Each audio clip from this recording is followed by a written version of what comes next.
আজ কলকাতা যাচ্ছিলাম দুর্গাপুর থেকে। দেখুন এখনও রাস্তার কি অবস্থা, ব্রিজ তৈরি এখনও হয় না।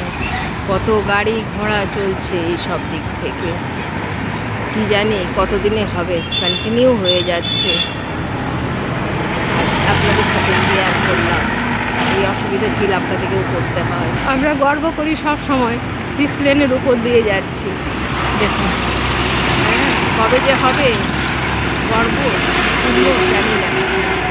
6 লেনের নিচে সাইড রোড দিয়ে বেরোচ্ছে কত বাস ঘোড়া। আমরাও গেলাম, দেখি কতটা যাওয়ার পর পাওয়া যায় 6 লেনটা। চলুন আপনাদের সাথে আমিও এগিয়ে যাই, শেয়ার করছি। কেমন দেখুন পরপর কত গাড়ি বেরিয়ে যাচ্ছে। তার উপরে লেনটা দেখতে পাচ্ছেন, নিচে রাস্তা। মানুষের কত অসুবিধা। চলুন এগিয়ে যায়। তবে আমরা দাঁড়িয়েছি খুব সুন্দর একটা জায়গাতে, পরিবেশটা বেশ ভালো, খোলা মেলা মাঠ। হয়তো এটার জন্য পরিচয়, ভগবান যা করেন মঙ্গলের জন্যই বলেন, কথাতেই আছে।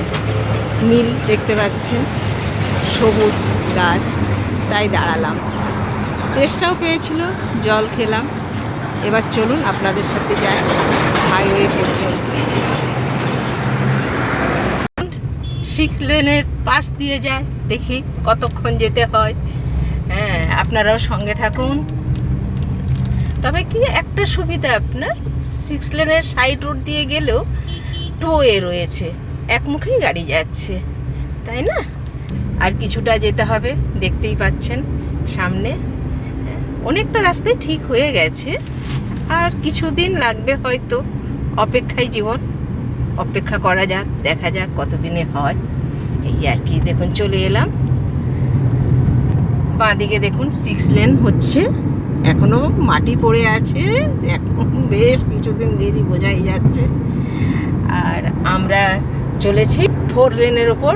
মোটামুটি রাস্তা ঠিকই আছে বললেই হয়। যেটা স্বপ্ন সেটা পূর্ণ হলে আরও ভালো লাগবে জার্নি করতে। মোটামুটি 60% হয়েছে বলা যেতেই পারে, 40% এখনো বাকি। কাজ হচ্ছে কিন্তু খুবই স্লো গতিতে, দেখতেই পাচ্ছেন। দেখুন দেখতে দেখতে যাই আপনাদের সাথে। সামনে ট্রাক দাঁড়িয়ে, এই যে আশাই জীবন। ঠিক আছে বন্ধুরা, এবার তাহলে আসি।